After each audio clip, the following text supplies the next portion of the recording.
In this video I'll show you how to control the speed of a direct current motor using the audio output from your computer.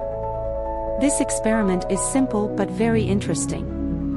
First, we're going to use a transistor as a switch. Here, we have an NPN transistor, but you can also use a PNP transistor with a small adjustment in polarity. We connect the audio output from the computer between the base and the emitter of the transistor. This allows us to control the current flow between the collector and the emitter. Essentially, the audio signal activates or deactivates the transistor, allowing or preventing the motor from receiving power, and thus controlling its speed. Using a simple HTML code like the one you see on the screen, we can generate a pulse width modulation through the audio output.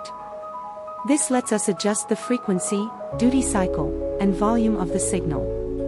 The frequency determines how many times per second the signal switches between high and low, the duty cycle defines the percentage of time the signal stays high, and the volume controls the amplitude of the signal. Together, these factors allow you to precisely control the motor's speed. As you adjust these values, you can see how the motor changes speed. This experiment shows how you can use your computer's audio output, a transistor, and some basic programming to control a motor, applying key concepts of electronics and programming.